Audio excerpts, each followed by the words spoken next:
सुधांशु साहब कह रहे थे लद्दाख से लेकर केरल तक उनकी हुकूमत आने वाली है या चल रही है या बहुसंख्या 2 नंबर पर है।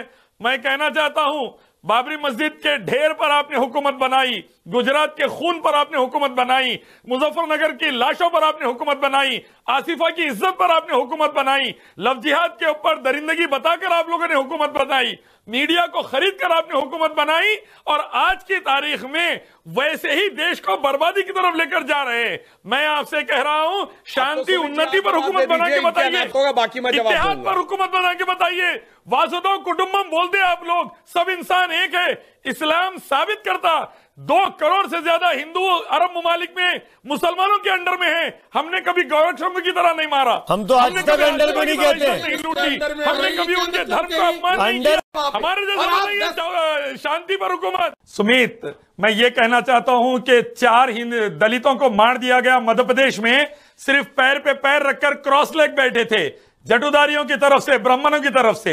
एक दलित घोड़े पर चढ़ा गुजरात में, उसको मार डाला गया ब्राह्मणों की तरफ से। किसी के घर में गोश्त था, आरोप लगाकर मार डाला गया ब्राह्मणों की तरफ से। तो ऐसे लोगों के खिलाफ 80-90 करोड़ हिंदुस्तानियों को एक प्लेटफॉर्म पर आओ बोल रहे हैं ताकि ये नफरत की पॉलिटिक्स बंद हो। जो आईएसआई के तलवे चाट रहे हैं संबित पात्रा, उनके गुरु, और आईएसआई से फंड ले रहे हैं आरएसएस। संबित पात्रा पहले अंग्रेजों के गुलाम थे, आज आईएसआई के गुलाम पे डिबेट हो रही है। पार्टी के लोग आईएसआई के लिए काम करते हैं, देश में दलितों को मारते हैं, मुसलमानों को मारते हैं। सर, क्या दलित हिंदू से अलग है? के लिए एक दलित हिंदू से अलग है? दलित बचाओ, मुसलमान बचाओ, 100 करोड़ को बचाओ। बीजेपी की सेंट्रल और स्टेट गवर्नमेंट मुसलमानों को, दलितों को बचाने में जो फेल हो रही है, उसकी वजह से लोगों का गुस्सा उबल पड़ रहा है, उसकी वजह से देश में बर्बादी की तरफ ये माहौल बन रहा है। मैं चाहता हूं कि मुसलमान मर्द और मुसलमान औरतें भी, खासतौर पे जकिया जाफरी जैसी बेवा जिनके शौहर एहसान जाफरी को जला दिया गया, उनके भी कलेजे को ठंडक मिले। माया कोडानी अंदर हो, बाबू बजरंगी अंदर हो, और उनके जो गुरु है, जो कई जगह प्राइम मिनिस्टर या पार्टी प्रेसिडेंट बन गए, उनको भी जेल में पटका जाए और मासूम मुसलमानों को मिले।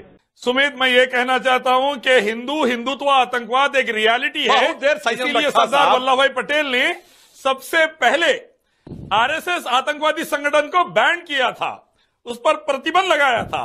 हिंदू आतंकवाद एक रियलिटी है, इसीलिए आईपीएस अभिनव भारत को एक्सपोज और ये भी कहिए ना, हिंदू आतंकवाद सरदार पटेल ने नहीं, इसीलिए 3 बार लगाया और जेल अदालत की चौखट पर आतंकवाद एक रियलिटी है। 1948, कश्मीर में 1975, का मंदिर में 1993 हिंदू आतंकवाद एक रियलिटी है। केरला में बॉम्ब पकड़े जाते हैं मंदिर से, आरएसएस के क्वार्टर से।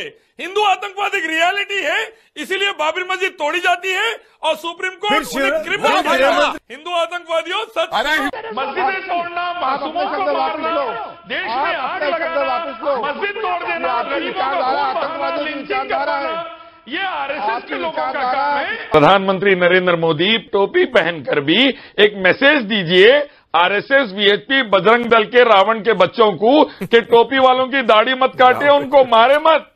जो मार रहे हैं मासूमों को, गौरक्षक आतंकवादी, ये मैसेज देना चाहिए। आरएसएस जो ऑर्गेनाइजेशन बाबरी मस्जिद तोड़ दी, गुजरात से लेकर मुजफ्फरनगर तक फसादात करा रही है, हजारों हिंदुस्तानियों को मरवा रही है, गौरक्षक आतंकवादियों को सपोर्ट कर रही है। माया कोडानी और बाबू बजरंगी, जिन्होंने कैमरे के ऊपर एतराफ किया था कि कई मुसलमानों को गुजरात में मारा, उनको सख्त सजाएं दे दी जाती और बेल पर नहीं छोड़ा जाता, तो आज भारत का ये हशर नहीं होता और विश्व में हमारी बेइज्जती और हमारी गरिमा नहीं गिरती।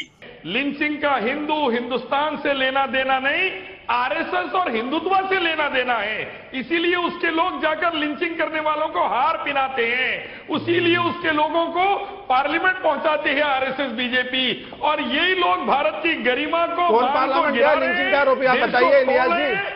लिंचिंग में मारने वाले, उनको बचाने वाले, उनको हार पिनाने वाले BJP, RSS, VHP, Bajrang Dal के लोग।